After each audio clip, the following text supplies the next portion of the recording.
happening? This is the Blue Review. Okay, let's check out what people have to say. We're going to get into the pen. We're going to get into Julio Urias. We're going to get into Cody Bellinger. But I want to read what you guys have to say.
Oh, you know what? Sorry. This is what happens. It's still pretty new. I gotta hit the button that says unmute here real fast. Anyway, let's start over. I'm gonna blame Mike Trudell, and I'm gonna tell you why I'm gonna blame Mike Trudell in just a second. This is the Blue Review. I am Greg Bergman. You can find me on Twitter at BergmanGreg and on Instagram at BergmanGreg. But thank you and welcome to the Blue Review. I am blaming this loss right now on Mike Trudell. And that seems a little bit odd. Why would I blame Mike Trudell for this whole thing? Well, because Mike Trudell was texting me right as Pedro Baez came in, and he said, I will never trust Pedro Baez. And I said, oh, no, well, you know, he's been okay. He's been all right. And he goes, this is not the time that I want to see Pedro Baez right now. What does Baez do? He gives up a game-winning signal. That was so frustrating. Mike, it's your fault. I'm blaming you no matter what. It's totally your fault at this point. Oh, man. I thought the Dodgers had that one. They had all the chance. That was a really tough outing from Madison Bumgarner, which was really, really good all the way through the game, especially except for against, the Dodger killer or the Madison Bumgarner killer, and that is Kike Hernandez. Kike went 2 for 3 against him like he always does. But let's get into my topics first so we can have all of everything that I want to talk about, and then we can go into something else. And I believe I did not change that first line, so I'm sorry about that. But it will say, welcome back, Rich Hill, but I didn't change that. Let's move away from that whole Rich Hill thing. Basically, let's talk about Julio Urias and Pedro Baez instead. So putting Pedro Baez in that situation, absolutely, totally 100% with that. I'm okay with having Pedro Baez there. He was fantastic his last time out in Pittsburgh. He has been really good this year, except for very early in the year. Now isn't time for it to be okay to have Pedro Baez there. He blew it. He left the pitch up. He got hit. He was getting squeezed. We can get into the robot umps and how bad that umpire was, but really it was just a bad Pedro Baez pitch. I was all set and ready to come on here and talk about, hey, look, Julio Urias in the 9th inning, we can have him. He's available to go for 2 innings now. That's what he's here for. He's going to be in for 2 innings. It doesn't matter, lefty, righty. He can pitch well against either. And he gives up 2 hits, but he got two outs. And then all of a sudden, Buster Posey comes in. They switch into that righty-righty matchup where Pedro Baez is up against Buster Posey, and instead, you know what I forgot to do? I forgot to do one thing. I forgot to put on my Instagram. Jeez, I'm all over the place on these bottom of the 9th games. That's just upsetting on my fault. But anyway, I'm just going to keep going, and while I start setting this thing up at the same time. But this is very much Pedro being in that situation, I'm okay with. I think that's usually the correct move to go there, although I was ready to talk about how Julio Urias can go multiple innings and that he's going to be there being that's the spot that you want him to be in, and in against Buster Posey and how well he's been hitting and how bad Buster Posey has been in below 250 hitting. I mean, he has a high on base percentage, but he hasn't really been getting very many hits. He was 0 for 3 tonight in this situation. So congratulations to him. I mean, good for you for being able to get that going, but that was a bad spot for that to happen, and unfortunately, it's a loss. 20-12.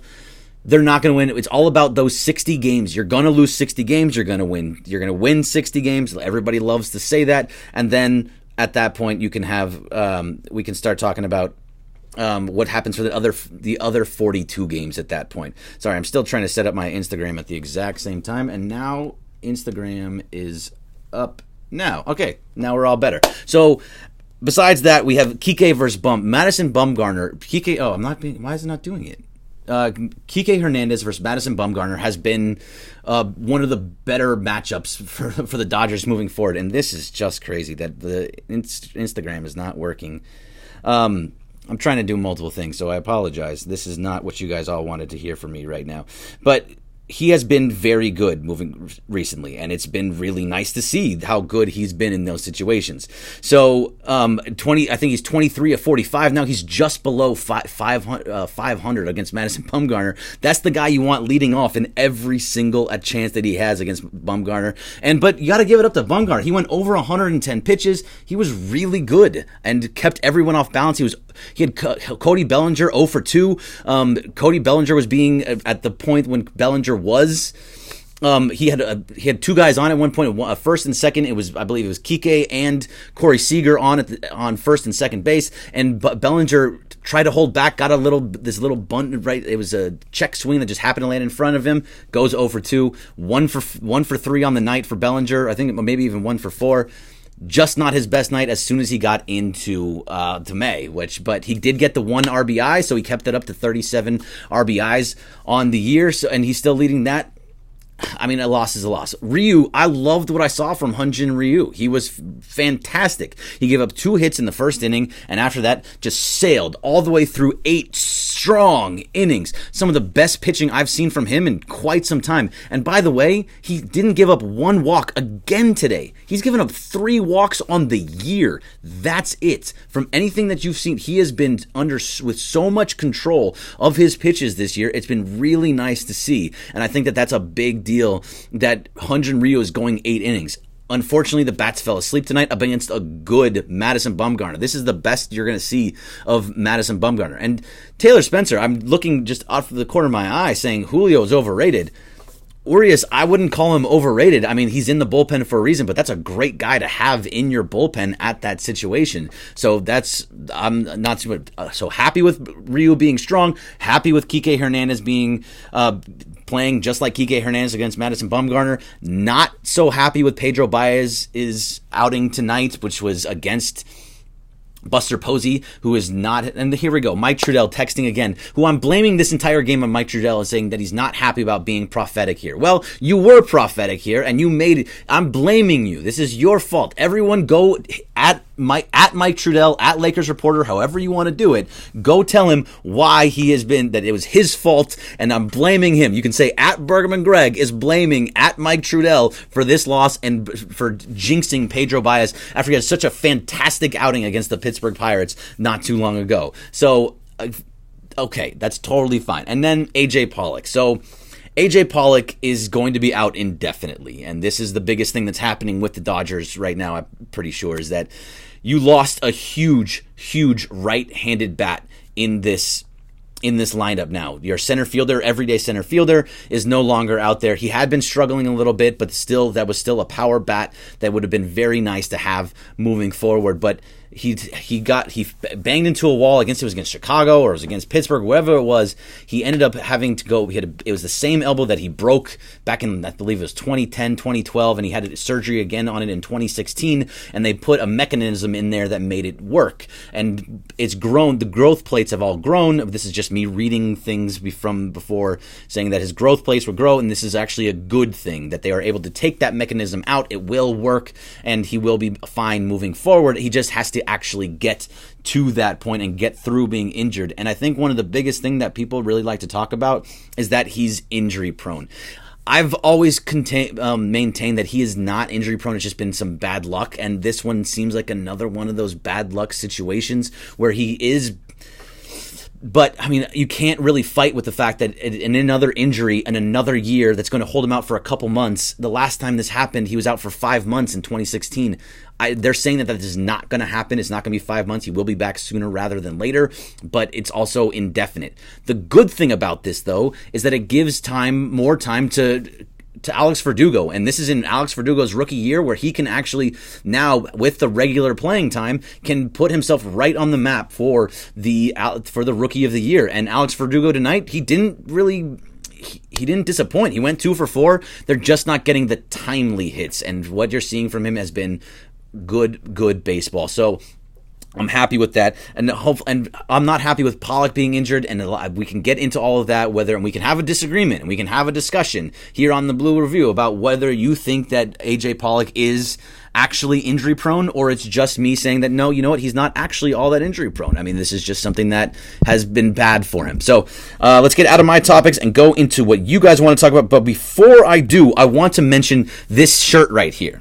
You see this shirt right here? This is a badass shirt, and not while I'm saying it's a badass shirt, this is my Rojo Chingon shirt. See that? Rojo Chingon. This is for Justin Turner for hitting his first home run of the year right now. We can stop talking about the power that is not there. He hit his first home run yesterday, and now I got the Justin Turner Rojo Chingon shirt on, and this is a really cool shirt. You can get it at Bleed Los. If you're watching on anything but Instagram, you can see it at the bottom there on Instagram or on Twitter at Bleed Los. They have these types of shirts. The shirt I was wearing the other day, that was the belly bomb with the muscle up, that's also from there, and I'm going to wear another one coming up soon. So I love their stuff, and they're now the official apparel sponsor for the Blue Review, so I'll be wearing their shirts and hopefully at some point hats and other things moving forward. But I love this shirt, and I wanted to make sure that I wore this in honor of Justin Turner hitting his first home run yesterday. So now let's get into what is really important about the Blue Review, and that is you, all of you guys. You guys are the important ones, so let's start it off. And I'm going to start over here on the ESPN LA Periscope. El Carraza won. Smart move putting in Baez, but you got to let Urias finish that inning. I don't necessarily disagree with you. I was 100% on board with you there.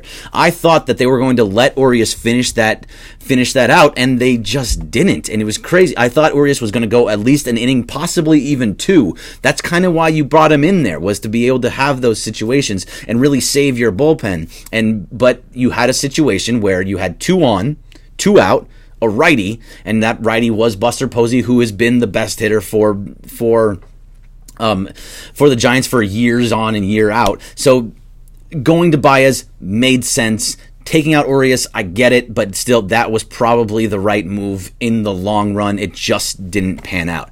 And because it doesn't pan out, we can all sit here and start talking about how terrible that idea was, that it was the wrong move, and whatever. I got Jamarcus Sweeney. Hi, Greg. That the Rojo shirt? Yes, it is.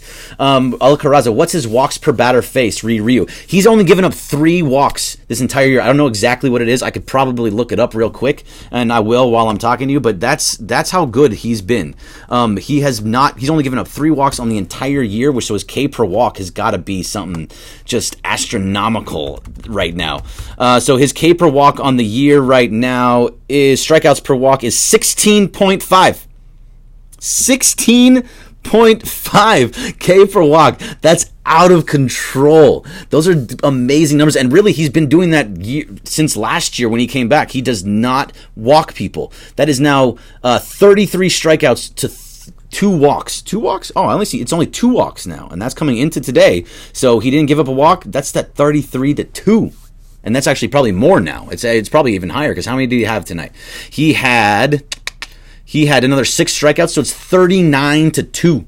He's at a 20 to 1 walk, strikeouts to walk almost. That's crazy. Grubb and Gunnar, pitching didn't let us down. It was our offense tonight, 1 for 9 in runners in scoring position. Enough said. Usually how that works, and that's what happens when you get runners on base, especially against Madison Bumgarner, and they also did against Maranta as well. They had a couple guys on base there too, and couldn't get anything. And you had 2 against Will Smith. How often do you can actually get 2 guys on base against Will Smith, and then you have to be able to get through that? Let's see. Over here on Instagram, Alexis S8818 says, how's Seager doing? Seager is struggling right now, and unfortunately, Seager has not been the same guy. He struck out 3 times in 4 at-bats tonight. That's not the Seager that we're used to. He's still got a high on-base percentage, or high-ish, about where he needs to be, 320 to 330, somewhere in between there. But his batting has been pretty ordinary for the most part. He'll go on a little bit of a splurge where he'll get 2-3 hits in a game, and then he'll fall back down and strike out 3 times in a game. He's just not ready yet.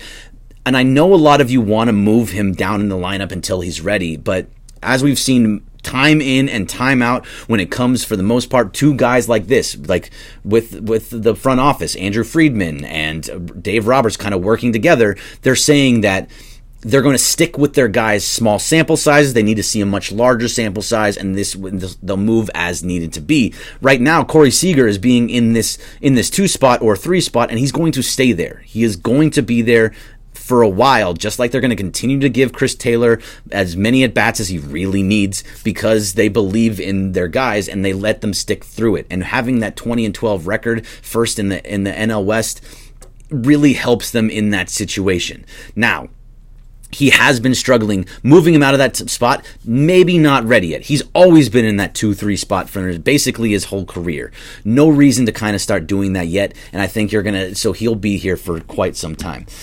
Vince Saez says, oh, I lost it. Sorry, Vince. Vince Saez says, hey, Greg, Dodgers fans have to understand we are not going to win every game. It's 162. Yes, that's absolutely a true statement, and I think most people do, but we watch games and we want them to win every game, and especially when you get to the bottom of the 9th, you're hoping that they can come through, get that out. Their bullpen will be good enough to get them to the 10th inning so they can move forward, but didn't happen tonight. You chalk it up as a loss and you move on. You got a day off tomorrow and you go to San Diego for a pretty big series now, a pretty good series against a not so bad Padres team, which I think they're going to fall off, but just not yet. They're going to be good for the first 2 months of the season, and then you're going to really see them start to falter. MB Rainley, 55, bullpen loses another game after 8 innings from the starter. What the heck is Friedman doing? See, that's somebody being upset with a bad decision. It wasn't a bad decision, though. The decision was the correct decision, and I think that we have to really understand why that was the correct decision. We had talked about it just a second ago, but Julio Urias came in. He was the right choice in that to go right there. You don't go to your closer in the bottom of the 9th in a tie game on the road. That's just not how those games work.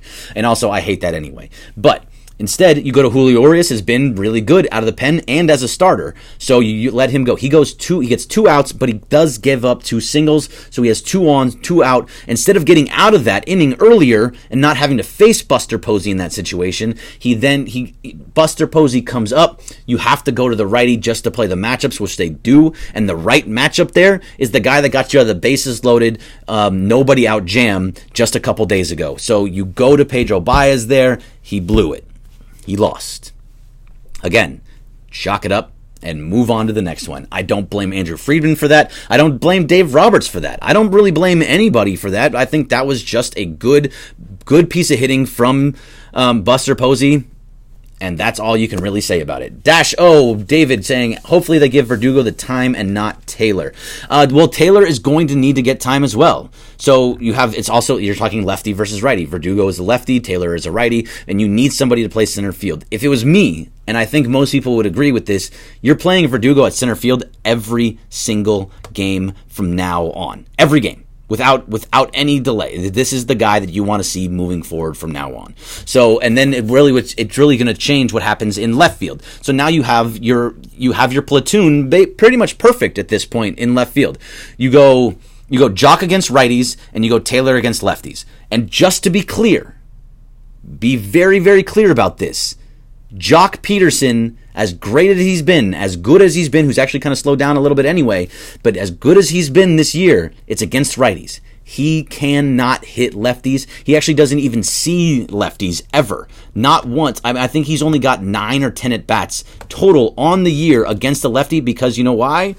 Because he can't hit them. And that's just been from his entire career, and there's no reason to continually throw him out there if he cannot hit them. So you have a perfect set situation at this point with no Pollock, letting guys like Verdugo play, which if you're going to lose somebody, Verdugo's the guy that you want to be playing there. And then having a good actual platoon of Jock and Taylor in that left field, totally fine with that. And just so we're clear, Jock Peterson this year against lefties, 2 for 14. He is 2 for 14. He's actually had 14 at-bats, but 6 strikeouts. He cannot hit lefties. We do not do it. We can't let it happen. Robin Yeasy, the Los Angeles left-on-basers, been Dodgers. All right, so we need to understand also that the Dodgers have been one of the best teams in baseball this year with runners in scoring position. They were 3rd in average and 1st in RBIs as of just last week. I haven't looked at it recently, but they have been that spot recently. This is where they have been one of the best teams with runners in scoring position. They put up 10 runs last night. It goes back. That's how baseball works. There you go. Dodger Rebel. Thank you. 292 with runners in scoring position. It didn't happen tonight, but over the year so far, in the first 32 games, they have been batting almost 300 with runners in scoring position. That's insane. And a lot of times, that's with 2 out, too. So they've been getting big hits with 2 out.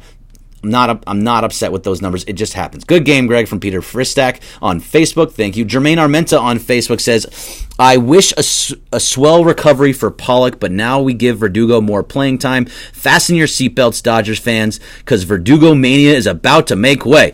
See, there you go. That's the positive in all this. Look, I'm not going to lie to you and say that I didn't want A.J. Pollock in this lineup. I would love to see A.J. Pollock in this lineup every single day, and it hurts that he's going to be out for a couple months. However, to switch him out with Alex Verdugo and have Verdugo, who's been one of the, if not the best, one of the best rookies, period, in baseball this year, I'm okay with him, and let's see what he can actually do. The Los Angeles Dodgers did not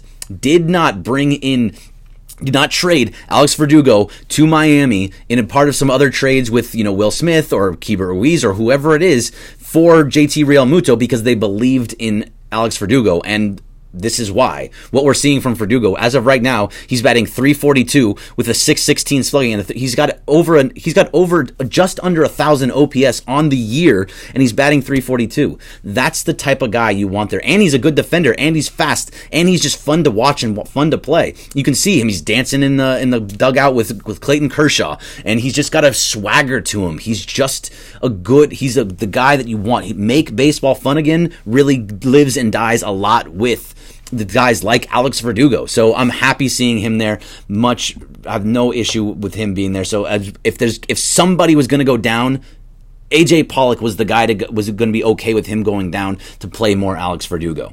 Verdugo and Bellinger should never bat lower than fourth ever again. Verdugo is going to. I'm just going to tell you. I don't think Bellinger should ever leave the top 4 spots. He needs to be in that top 4 spots for the rest of the year, nonstop.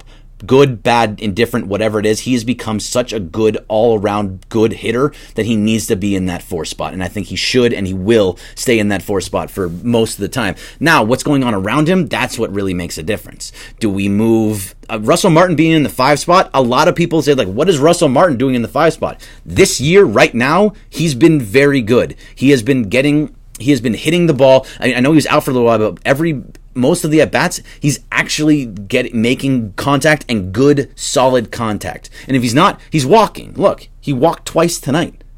I mean, that's the on-base percentage is a huge part of this game. And Russell Martin, while missing a lot of time, granted, is over .450 with his on-base percentage. That's why this is how the Dodgers work. It's all about getting on base. And I understand that the home run ball is a big thing. That's how they win a lot of their games. It's not going to happen at Oracle, or is it Oracle Park now? They change it so often, I don't even know. But that's not how it works at Oracle Park. Oracle is where fly balls go to die. It is a hard place to play at, and they just aren't. Every time there's a fly ball, it just falls early. It's just how it works. There's a couple home runs yesterday, but really, for the most part, that doesn't happen all the time. Benny the Jet, 87. What's up, Benny? Greg, really enjoy your post-game analysis and commentary. It's great. From the biggest Dodger fan all the way in Australia. Hey, Australia. That's awesome. So welcome. Good day. Welcome to being here. I thank you. Appreciate it. That's very nice of you. Dodger 35, ready to play against Manny Machado on Friday.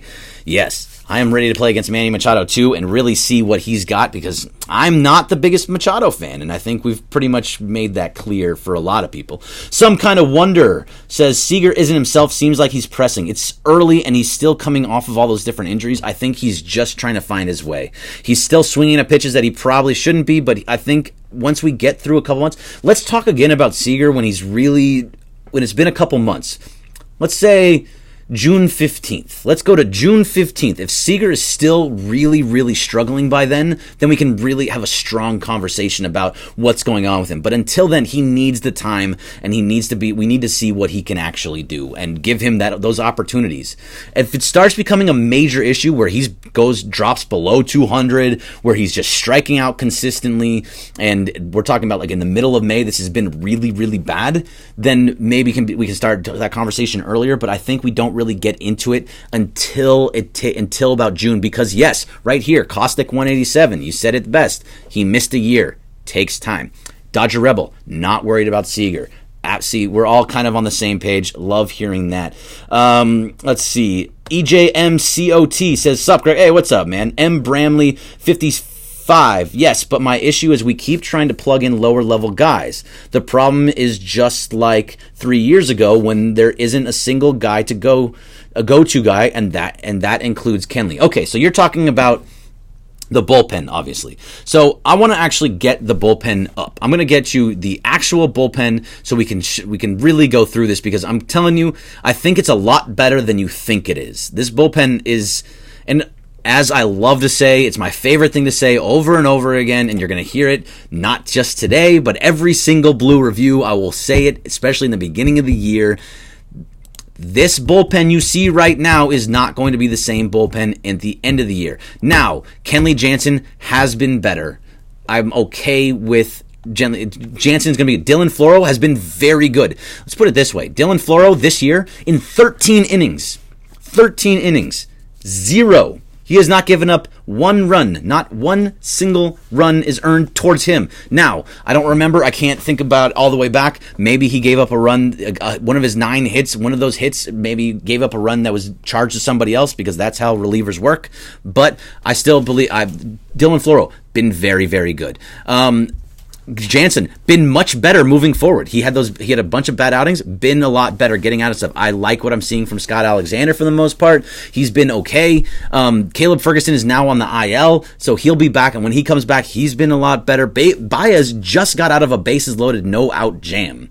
So I think that this was just one of those one-offs. Julio Urias now in the bullpen is going to be a lot better, and that's who you kind of want there anyway. He's not ready to be in the starting rotation, and he's on a pitch limit. He's on an innings limit, so being in the bullpen is the right move for him. Ross Stripling, while he didn't fare well in his first outing on Monday, filling in for Kenta Maeda, he's going to be good in the bullpen as well. So that bullpen is much better than what it looked like at the beginning of the year when you were seeing Brock Stewart and JC Chagua and, Yimi Garcia, who's actually been a lot better recently. Joe Kelly, even he's had a bunch of good outings recently as well. Let's see. Over the last 7, Joe Kelly has a 0 ERA in his last 2 outings. So he's been giving up nothing at all. And he has 3 Ks. He's starting to figuring it out. Over the last 7 games coming into today, Alexander Baez, but not counting today, obviously. Alexander Baez, and actually this didn't go to him anyway. So Alexander Baez, Ferguson, Floro, Garcia, Kelly, all 0 ERAs over the last 7 games. They've been better. F the Giants. They always play hard against us. But they still suck. I totally agree with you, J9 Mama. That is a tough rivalry every single year, no matter what. West Coast Yinzer 2.0. Dylan Floro has been rock solid. Yes, he has. Dodger 35. Bellinger or Yelich for MVP? I mean, that's the real question right now. Yelich is on the DL, I keep doing that. Yelich is on the IL because of his back, and he's back now, but that's the way that Cody Bellinger has started this year. There is nobody even close to him in any category. Yes, they're tied in home runs, but basically every other number is 100% all the way.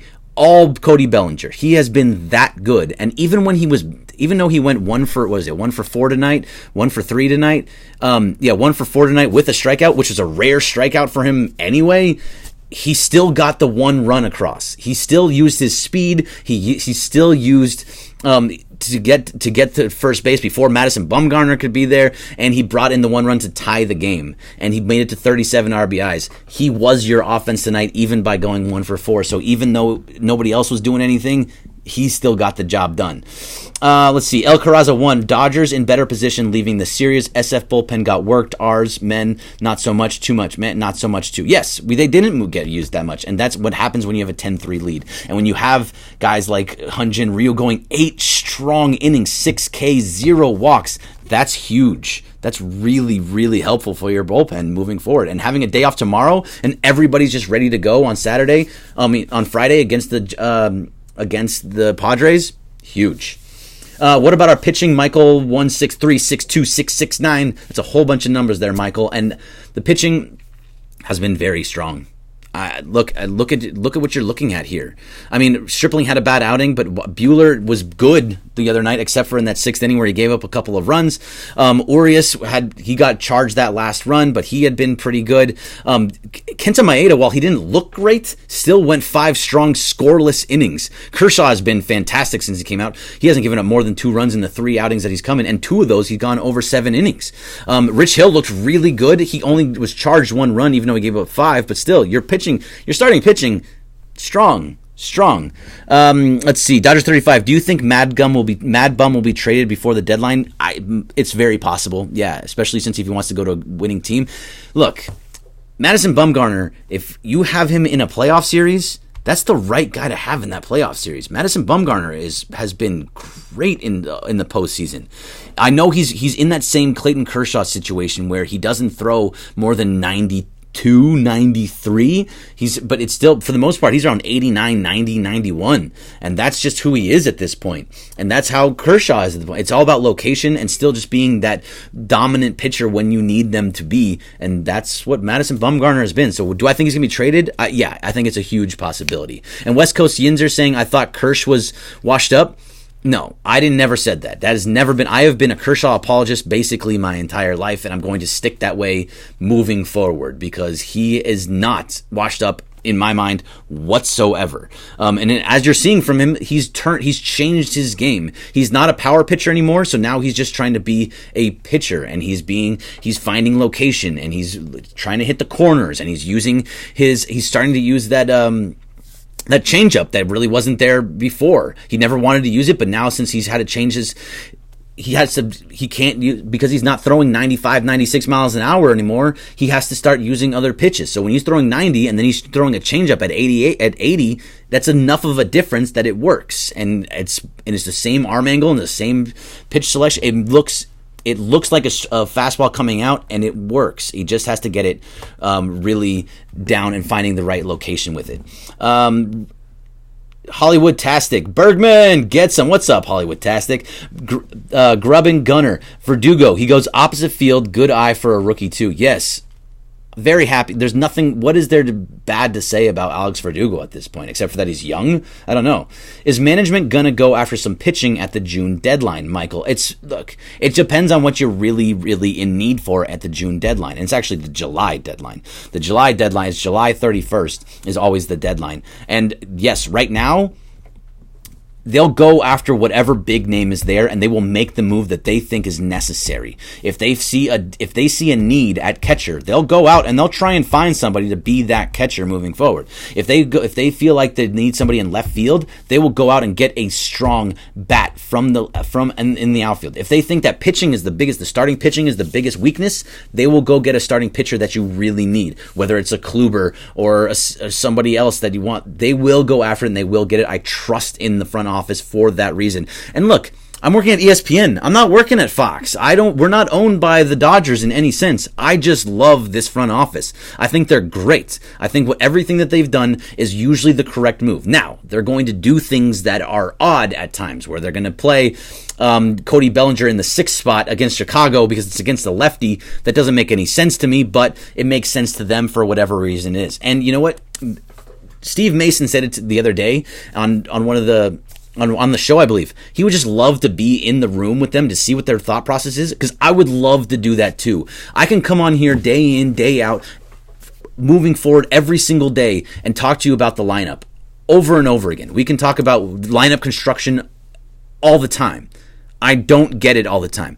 Putting Max Muncy in the 6th spot and having Russell Martin in the 5, I kind of understand it, but that's the Bellinger Muncy 2-3-4 or 4-5 has been really strong. I don't know why you move away from that. That's been a lot of your run production has come from either Muncy in the 4 or 5 spot with Bellinger in the 4. I would do that game in and game out. I would have Kike leading off every single game, or I'd have Jock leading off in the games that it's up against a righty, and then you move Kike down in the lineup. I would have Seager number 2 always, even though he's struggling right now. I would keep him there, and Turner at 3rd always. So you'd have Kike or Jock in 1st, then Seager, Turner, Bellinger, Muncy, and Verdugo. That's my 1 through 6 always, without question, every single day of the week. Not a problem.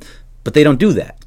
They'll put Martin in the 5 spot because he has been making good contact, and they'll move Muncy down to the 6, and then they'll have Verdugo in the 8th spot because you're wanting to have an extra guy down there. And then Taylor in the 7th spot, who has been struggling massively.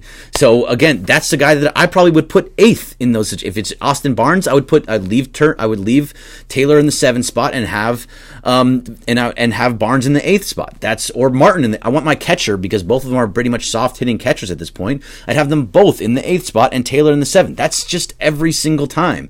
I would have the same lineup. But I'm not in the room, and that's one of the biggest issues, is that we don't know day in and day out what's going to happen. It's kind of crazy. El Carriza 1, Yo Berg, this bullpen most games so far, only 3 days off, lots of back-to-backs, 3 games pitched in a row. Yeah, look, very much. They have a day off tomorrow. Everyone's going to be back to rest. Going into San Diego, great. Fine by me. Michael, yeah, but the pitching only looks good against the weaker teams. If you want to say that, they took the series from Milwaukee. They lost to St. Louis, yes, but they took the entire season series from Milwaukee.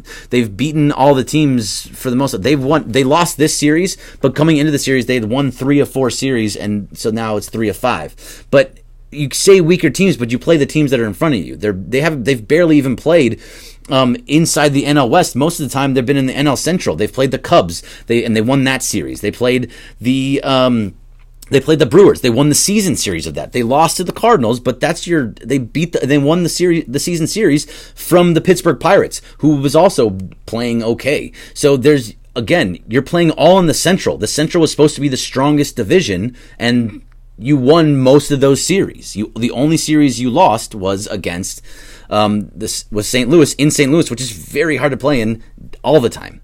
I'm Dodger fans 34. We really need Seager to come through. He does. He does need to come through, but he's just not there yet, unfortunately. Hopefully he will soon. I think he will. Juan Pablo Nike, trying to be optimistic, hoping this inconsistency with the Dodgers doesn't continue into the fall. So I would love to know, Juan Pablo, what you consider inconsistent. Because if you look at it, most of the guys are pretty consistent. There are certain ones that are not. Justin Turner hasn't shown the power, but overall, he's batting about 280. He has a 370, 375 on base percentage. Kike Hernandez has about 350 on base percentage. Seager's over 300. Cody Bellinger over 500 on base. Russell Martin 452. Max Muncy 330. Let's see. Alex Verdugo 368. Austin Barnes has a 330 on base percentage. That's pretty consistent up and down the lineup to me.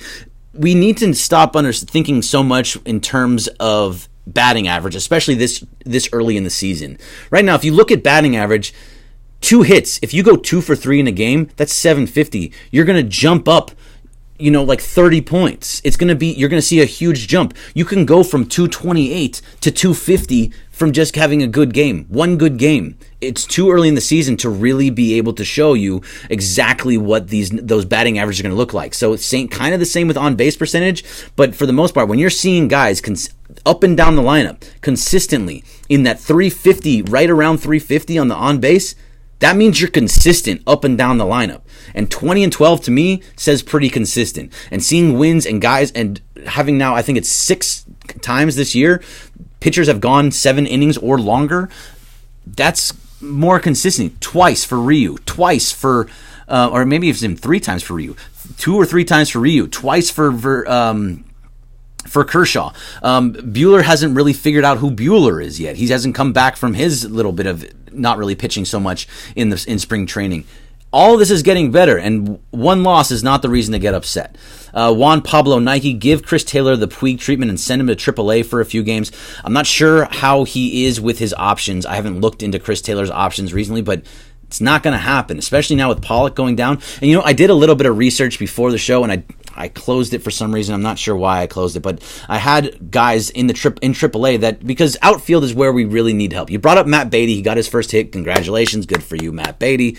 But you need more outfield help. And Kike can play in the outfield, so can Chris Taylor, but Kike is your everyday second baseman, and that's kind of where he needs to be. But so now you need more help in the outfield. Who are you really going to bring up? So I looked at all the outfielders in AAA, the ones that actually have a sample size of more than 7 at bats. We're talking more like 24 games, 57 at bats, somewhere around there. Not hitting all that great. There hasn't been anybody that's really standing out. Like Paulo Orlando has been one of the better outfielders, and he has a high on-base percentage, but he has a very low batting average, right around 220. You're not going to be happy with that. Now, Rubio D is seeing Peters. DJ Peters is in AA Tulsa still. He's been blocked, but DJ Peters coming up as of right now, if you go look at his stats, I don't watch Tulsa games, so I can only go by the statistics that I see on the websites. And he is batting low 200s, and he's below 300 on base percentage, and with very low power numbers. He's just not been blowing away AA Tulsa right now. Now, AAA is usually the better spot for hitters, and its pitching is better in AA, so maybe it's a little bit about that. However, DJ Peters is not there yet. So hopefully I like DJ Peters, and I think he's going to be a strong player moving forward. Jace Peterson is another guy. They have a lot of outfield help, but it's just not ready yet. Hey, Andrew Toles just showed up to extended spring training. Again, lefty though. So are you going to bring up another lefty? You need another right-handed bat. DJ Peters is that right-handed bat, but I think that's why you're not going to see Toles yet. But who knows? Toles is also just getting to an extended spring training. He was gone for personal reasons. We don't know what the personal reasons are, but he's gone. Gabe Hernandez won. When are we going to talk about the XFL? We're not going to talk about the XFL, but I really like the hat. I like the X. I like how it all works. It was a free hat. I'm a big fan of hats. So if you have a hat company and you want me to wear your hats, let me know. DM me on Twitter or on Instagram at BergmanGreg. Happy to do that all for you, because I'm a big fan of hats. I actually wear them daily now. I didn't used to, but I love hats. I just don't. It's been a thing for me recently. Jason QLA 539. I think the Dodgers are solid this year, no doubt, but I just feel like piece is missing. Okay, I'm not sure what that piece is at this point of the season. It's too early to know what that piece is, and maybe they are that one piece away, but maybe they're not. And I think that's more likely is that they're not that one piece away, but they will be able to, you'll see moving forward that they will, in July, they will make a move for whatever it is that they feel that they need. Jeez, Intrinsic Lex. At some point, this always comes across, and hey, Greg, tell Genie to fire Magic. If I had a direct line to Genie, I probably would. And also, Magic is gone. Magic he just left. He didn't actually, you don't need to fire him if he already quit. When do we see Will Smith? We saw Will Smith. This year's trade deadline will be interesting to see what Dodgers will to do to fill that missing piece. They will. We don't know. It really. Well, let's watch throughout the year. Let's pay attention to other teams. Let's pay attention to the issues that the Dodgers need.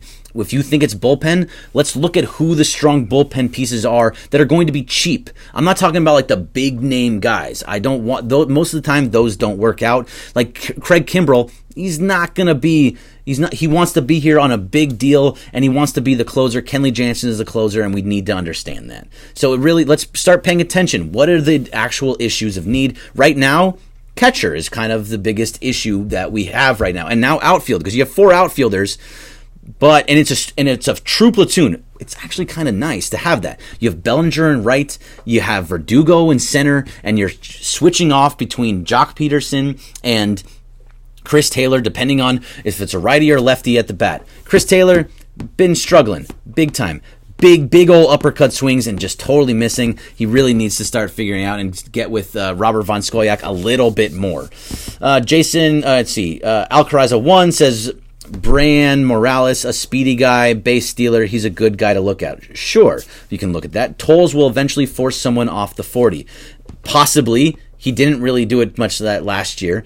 What was that? Michael 21. Will Smith, our prospect. Oh, I'm sorry. Okay. Will Smith, the catching prospect. I was thinking Will Smith, the pitcher for the Giants. Yes. Will Smith, possibly. He's actually been hitting very well. He's been good offensively and defensively at AAA this year. He's been one of the better players for AAA this whole year. Again, early sample size. He wasn't all that great last year, and he wasn't all that great in spring training. So if this is the real Will Smith and you're starting to see him playing well in AAA, maybe he'll start coming up. However, there has to be another injury, and it has to be to a catcher. It needs to be. There's still it has to be a long injury. So Russell Martin just went on the IL, but it was one of those short 10-day ILs. That's why they brought up Rocky Gale, and they didn't bring up Will Smith. You bring up Rocky Gale because it stops Will Smith's time on when he's up there, and also Rocky Gale is on the 40-man roster already, so you can just move them back and forth. Will Smith is, when you bring him in, you have to move somebody off the 40-man roster to make that work. Plus, unless he got moved on there, I don't think he did, though. You have to move him off the 40-man, somebody off the 40-man roster. You got to bring him up, and it has to be worth it for him to come up. You're only going to bring him up if Russell Martin goes down for a long time or Austin Barnes goes down for a long time, because you're going to get more playing time down in AAA. You're not going to get it here in the major leagues as much, and you really want to see what they can do and let them actually have at-bats. They're not getting it there. They're not going to get it up here. Plus, it's also service time. If you bring him up now, which... Say what you want about whether or not you like service time, you don't like service time, whatever it happens to be, you still don't want, you have to be careful about using that, because if you bring them up then early on before September, then it could possibly be used as a year, and then that takes them off their time, and then you go into arbitration earlier than you would want to be there. It's a whole complicated process, but basically Will Smith comes up when Will Smith is ready. Let's see, back over to Facebook. Thank you for your commitment to us, Greg. Of course, John Colburn, always going to be here. Bryce Russo, nice hat. You're well. Thank you. I like that too. I appreciate that. Laura Montez, Ryu was great. Ryu was fantastic. I really cannot say enough about what I'm seeing from Hyun-Jin Ryu, and because of that, I actually want to see his game in and game out. I want to see what he's been doing recently, because he's going to have some bad ones here and there. But all I got to do is just go back. He's going to have some good games. He's going to have some bad games. But for the most part, he's been very good. And with that, he's only given up 2 walks this entire year. 2 total.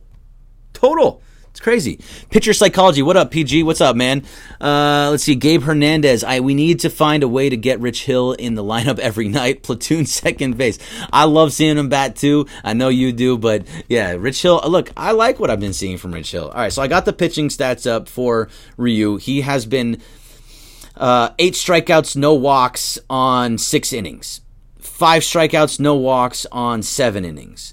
He only went an inning in the third and gave up 2, and that's when he kind of got a little bit injured there. It was 1 strikeout, 1 walk, and you could tell that there was something going on there. 9 Ks, 1 walk on 5 2/3, almost got to that 6th inning again. Then he goes 7 innings, 10 Ks, no walks.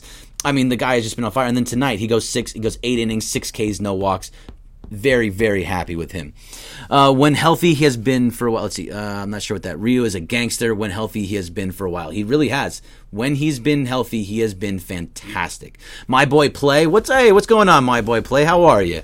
Our lineup is, that's Nerdy Dodger, I believe. Our lineup is better off being slow to get hot.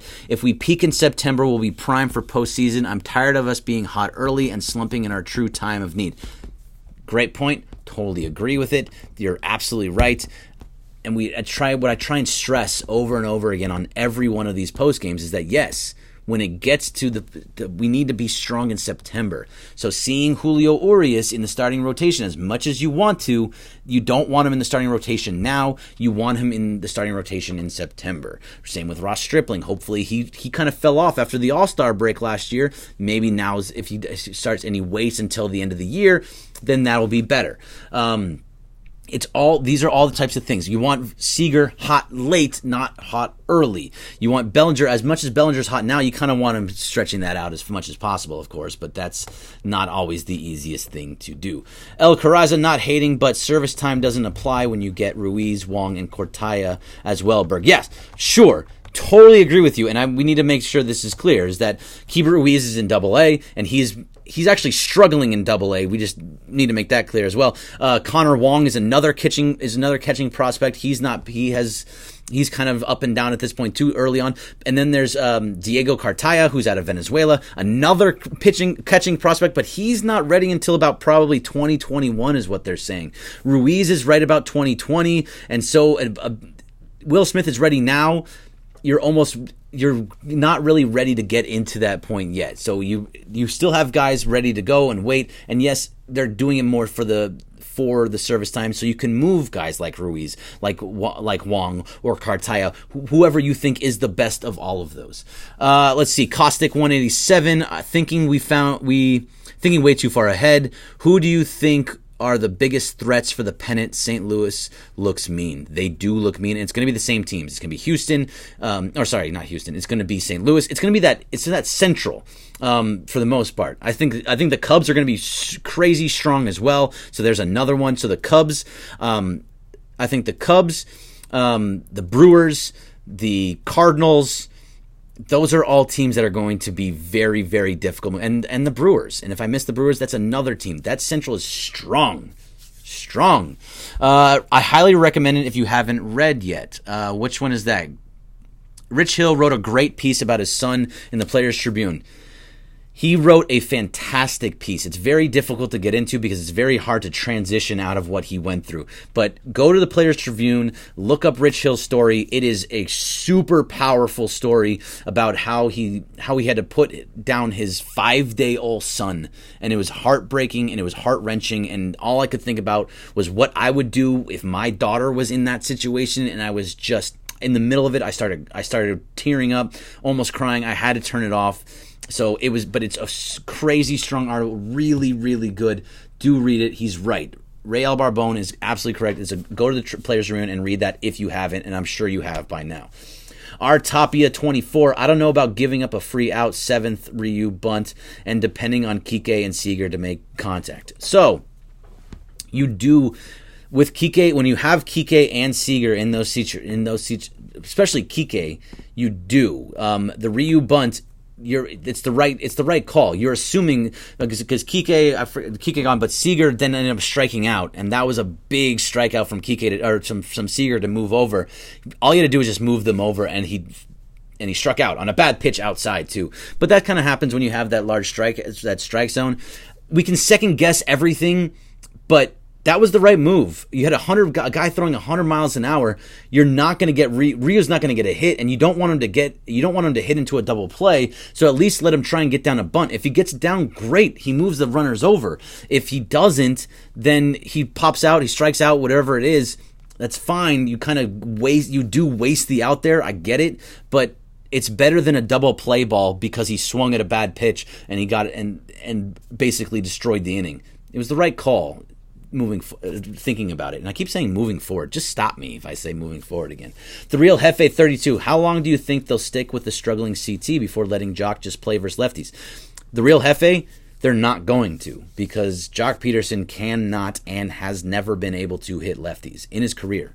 I mean, I'm not just talking about once or twice. I'm talking about in his career. Jock Peterson is not a lefty hitter, and I'm going to get it. I'm going to get you. I have it. I had it for the season, but I want people to get it because I love Jock Peterson as much as everybody else. He's been great this year. He has a huge slugging percentage. He's got a good on base. He's got 10 home runs on the year. He's doing all of these great things against left-handed pitching for his career. This is splits for his 2019. Okay, I want it for his career. Splits for his career. For his career. Against left-handed pitching. He is batting, where is that? 179. For the career. 179 with a 261 on base, below 300, below 270 on base, a 309 slugging, a 570 OPS. It is a gigantic gigantic way thing. You're talking about slugging, or you're talking about OPS versus a righty, which he always plays against. 856, almost 900, drops all the way down to 570 against the lefty. That just tells you he cannot hit lefties. They are not going to put him in a situation to hit lefties. This isn't new. This isn't 1 year. This isn't 2 years. He's been in the league long enough now that it is just a thing. He cannot hit lefties. There's no reason to do it. I'm not. It's 6 years. 6 years. Not happening. Kevin Meteora. Which team in the NL East looks like a threat?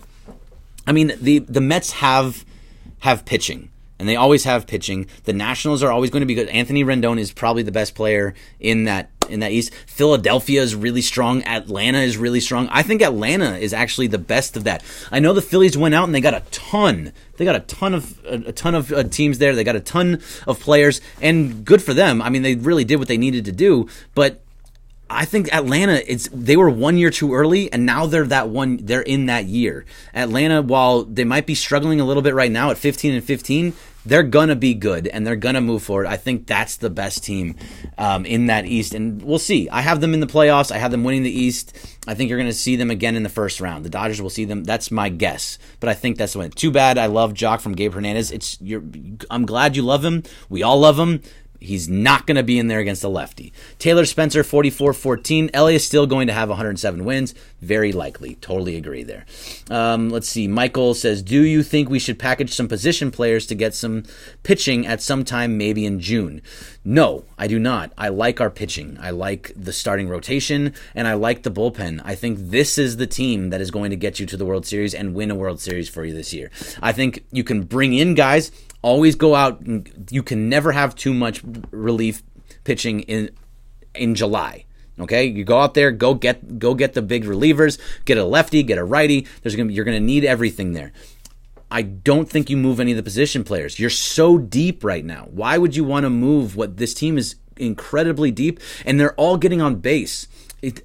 We look too much at batting average and not enough at the on base percentage. And you have to look at everything kind of combined. But if you're getting on base 35% of the time, that's a good thing. So that's where most guys are right now. Let's see. Our Tapia, Kike and Seager both K a lot, and Marantza K rate is high. Marantza is a very good, strong pitcher where he's throwing like 99, 100. He's throwing super fast speeds. Yes, and then when you're putting up the Seager, yeah, those guys are going to swing and miss sometimes. Jason QLA 539, did they give a timetable for AJ Pollock? They said indefinitely. They did not give a timetable on him, but according to Dave Roberts, they're saying it's not the same thing as when they went into his elbow before, and he was out for 5 weeks or for 5 months. It's going to be shorter than that, but it is indefinite.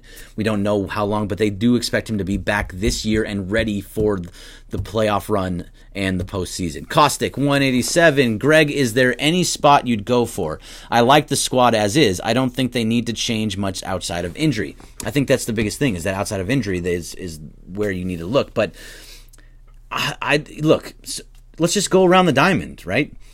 First base, splitting between Freese and Muncy, or even Bellinger there, great.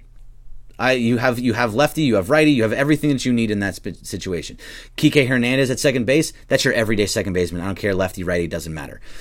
Corey Seager, lefty, righty, doesn't matter. That's right. And if you need a day off, you can put Chris Taylor there. Justin Turner at third base, great. Happy having him there. Or you can move Muncy. If you want to give him a day off, Muncy goes over there. Positionality, being able to switch out, always going to be there.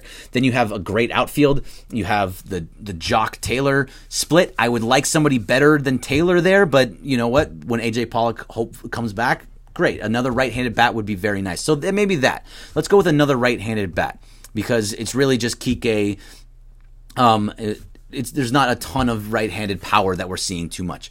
So, and then in center field, Verdugo, been fantastic. Really happy with him. And then Cody Bellinger in left.